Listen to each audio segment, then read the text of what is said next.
بسم اللہ الرحمن الرحیم۔ السلام علیکم ورحمۃ اللہ وبرکاتہ۔ عزیز طلبہ و طالبات، بسم اللہ الرحمن الرحیم۔ اسلامی علوم میں تحقیق کے اصول و ضوابط کا سبق نمبر 26 آج ہم پڑھ رہے ہیں۔ یہ سبق نمبر 26 جو ہے یہ سبق نمبر 25 کا حصہ دوم ہے۔ اس کا عنوان ہے تفسیر قرآن کے اہم مصادر، یعنی تفسیر قرآن کے اہم مصادر میں سے جو تفسیر قرآن کی جو 3 قسمیں کی تھیں، قرآن کتابوں کی تفسیری کتابوں کی جو 3 قسمیں بیان کی تھی، تفسیر بالماثور، تفسیر بالرائے اور احکامی تفسیر یا فقہی تفسیر، تو 2 کی تفسیر تو ہم نے پڑھی، تفسیر بالماثور اور تفسیر بالرائے کی۔ اب آج کے سبق میں یا حصہ دوم میں ہم پڑھیں گے تفسیر فقہی تفاسیر کے مصادر۔ اہل علم نے قرآن مجید کی ایک نئی جہت سے متعارف کرانے کے لیے صرف ان آیات کی تفسیر بھی لکھی ہے جن کا تعلق احکام سے۔ سابقہ مفسرین کی طرح اول سے آخر تک پورے قرآن مجید کی تفسیر کے بجائے صرف ان آیات کی تفسیر جن سے فقہی احکامات وابستہ ہیں لکھی گئی ہیں۔ یہ تفسیر کا جداگانہ انداز ہے، ایسی کچھ تفاسیر کا تعارف یہاں پیش کیا جا رہا ہے۔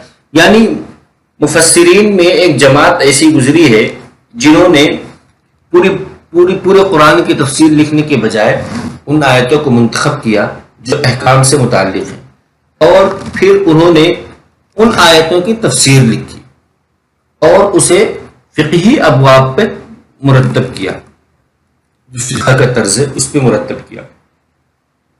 وہ تفسیریں احکامی تفسیر کہلاتی ہیں یا فقہی تفسیر کہلاتی ہیں۔ ان میں سب سے پہلی ایک کتاب احکام القرآن ہے۔ یہ احکام القرآن امام ابو بکر جساس کی، یا جسے تفسیر جساس یا احکام القرآن للجساس کہا جاتا ہے، یہ تفسیر ابو بکر احمد بن علی رازی حنفی کی جو جساس کے نام سے مشہور ہے۔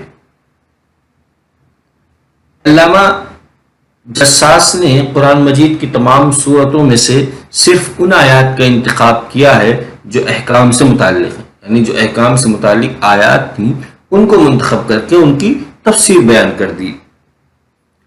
آپ یعنی علامہ ابو بکر جساس آیات قرآنیہ سے مستنبط ہونے والے فقہی احکام کو ذکر کرتے ہیں، پھر ان مسائل میں اختلاف ائمہ کو دلائل کے ساتھ بیان کرتے ہیں۔ یعنی آپ پہلے سورت آیت لکھتے ہیں، پھر اس آیت سے متعلق جو حکم ثابت ہوتا ہے اس کو لکھتے ہیں، جو فقہی حکم ہوتا ہے، پھر اس میں جو ائمہ کے اختلاف ہوتے ہیں ان اختلافات کو نقل کرتے ہیں، پھر ہر ایک کے دلائل کو لکھتے ہیں۔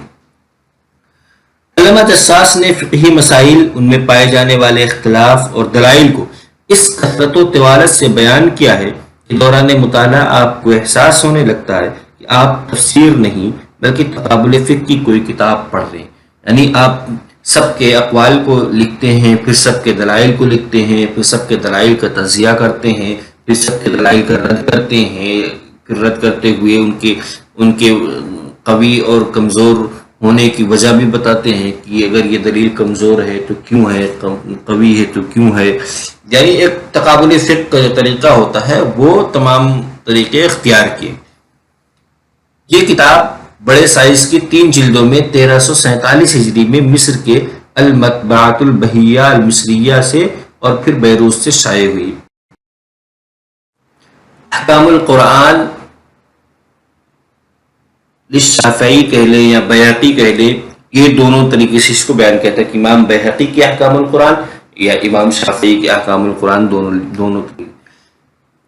اب یہ احکام القرآن جو امام بیہقی کی ہے یا امام شافعی کی طرف جس کی نسبت کی جاتی ہے، اس کی حقیقت یہ ہے کہ امام ابو عبداللہ محمد بن ادریس شافعی کے فقہی اقوال کو امام حافظ ابو بکر احمد بن حسین بیہقی شافعی نیشاپوری نے ترتیب دیا۔ یعنی امام شافعی کے فقہی اقوال کو امام بیہقی نے مرتب کیا، اس کا نام احکام القرآن رکھا۔ اب کس اعتبار سے مرتب کیا اس کی تفصیل ہے۔ اس کتاب کو امام بیہقی نے امام شافعی کی ان نصوص سے جمع کیا جو امام شافعی اور ان کے شاگردوں جیسے علامہ مزنی، علامہ بویتی اور ابو ثور کی کتابوں میں موجود تھی۔ امام بیہقی کا طرز تحریر یہ تھا کہ امام بیہقی نے احکام القرآن کو پہلے نقل کیا، یعنی پھر انہیں سنت سے مؤید کیا، حدیث سے۔ چنانچہ وہ پہلے آیت کو ذکر کرتے ہیں، پھر اس سے مستنبط ہونے والے احکام کو بیان کرتے ہیں، اور اس سلسلے میں امام شافعی سے منقول احکام کا تذکرہ بڑے واضح اسلوب میں بیان کرتے ہیں۔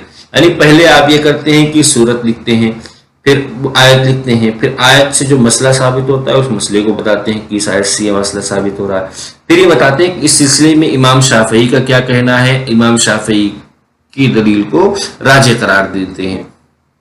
اس دوران مخالفین کے دلائل کو نرمی اور انصاف کے ساتھ رد بھی کرتے ہیں۔ آیات احکام کی روشنی میں مذہب شافعی کے حوالے سے یہ کتاب فقہ میں ایک عظیم مقام کی حامل ہے، یعنی اس کو فقہ شافعی کی کتاب بھی کہا جاتا ہے۔ تفسیر اور فقہ میں دلچسپی رکھنے والا شخص اس کتاب سے مستغنی نہیں ہو سکتا۔ احکام القرآن درمیانے سائز کی 2 جلدوں میں 1372 ہجری میں سید عزت العطار الحسینی کی نگرانی میں مصر سے شائع ہوئی۔ اس پر شیخ عبدالغنی عبدالخالق کی وسیع اور طویل تحقیق۔ یہ تو 2 کتابیں ہوئی احکام القرآن، ایک احکام القرآن جساس کی، علامہ بکر جساس کی، ایک احکام القرآن امام بیہقی یا امام شافعی کی۔ اب تیسری احکام القرآن ابن العربی کی۔ یہ کتاب قاضی ابو بکر محمد بن عبداللہ محمد معافری اندلسی اشبیلی مالکی کی تالیف ہے، جو ابن العربی کی کنیت سے مشہور ہے۔ ابن العربی قرآن مجید کی کسی سورت کا ذکر کرتے ہیں، پھر اس میں موجود آیات احکام کی تعداد بتاتے ہیں، پھر ایک ایک آیت کو لے کر اس کی تشریح کرتے ہیں، اور یہ بھی بتاتے ہیں کہ اس آیت میں کل اتنے مسائل ہیں، پھر ہر مسئلے کو الگ الگ عنوان دے کر ذکر کرتے چلے جاتے ہیں۔ ابن العربی نے بعض مسائل میں اپنے مخالفین کی تردید میں انتہائی سخت لب و لہجہ اختیار کیا، جو بعض اوقات غیر جانبداری کی حد پار کر جاتا ہے اور تعصب سے جا ملتا ہے۔ یعنی جس طریقے سے تمام احکام القرآن میں یہ طریقہ اختیار کیا جاتا ہے کہ پہلے آیت لکھی جاتی ہے، اس کی تشریح کی جاتی ہے، اس سے فقہی احکام جو مستنبط ہوتے ہیں وہ بیان کیا جاتا ہے، پھر اس کے متعلق جو اپنی بات ہوتی ہے یا دوسرے مذاہب کی جو فقہی مسالک ہیں ان کی بات رکھی جاتی ہے، پھر ان میں سے ان کی دلیل کا رد کیا جاتا ہے۔ یہی کام ابن العربی نے بھی کیا، لیکن ابن العربی اپنے جب مخالفین کے رد کرتے ہیں تو ان کا لہجہ اس وقت بہت سخت ہو جاتا ہے اور غیر جانبداری کی حد تک پہنچ جاتا ہے، اور تعصب کی بو آنے لگتی ہے اس لہجے سے۔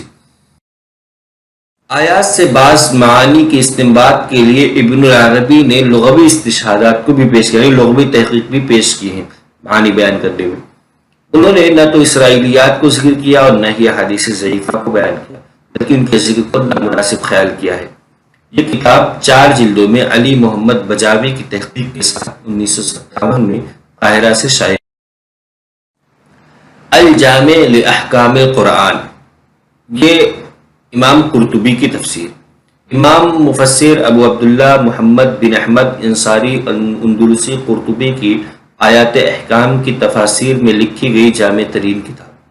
یعنی ابھی تک تو ہم نے 3 کتابیں پڑھی تھی احکام القرآن کی، یہ 4تھی کتاب، لیکن اس کی کتاب کے نام کا فرق یہ ہے کہ اس میں الجامع کا لفظ شروع میں لگا ہوا، الجامع لاحکام القرآن امام قرطبی کی یہ تفسیر ہے۔ علامہ قرطبی انہوں نے اسباب نزول، قرات، وجوہ اعراب، تخریج احادیث، قرآنی الفاظ غریبہ کی شرح، اشعار عربی سے استشہاد اور ایسی بہت سی چیزوں کو ذکر کیا ہے جن کی وجہ سے احکام کے استنباط اور وضاحت میں آسانی ہو سکتی ہے۔ کتاب کی عبارت انتہائی عمدہ اور واضح ہے، اسلاف کے اقوال کو کثرت سے پیش کیا گیا اور ہر قول کے قائل کا بھی ذکر کیا گیا ہے۔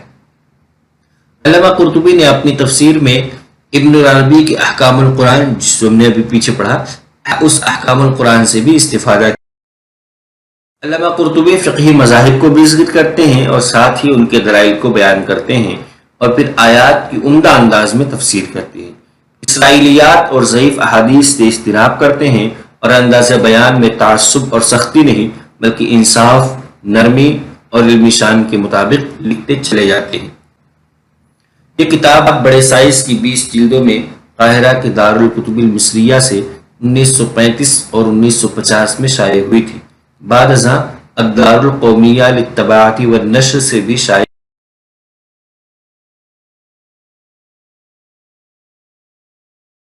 یہ ہے کہ اس سبق میں یعنی فقہی تفسیر کے مصادر کو پڑھتے ہوئے ہم نے سب سے پہلے امام علامہ بکر جساس کی احکام القرآن کو پڑھا، اس کے بعد امام شافعی کی احکام القرآن، پھر ابن العربی کی احکام القرآن، اور آخر میں علامہ قرطبی کی الجامع لاحکام القرآن کی تفسیر۔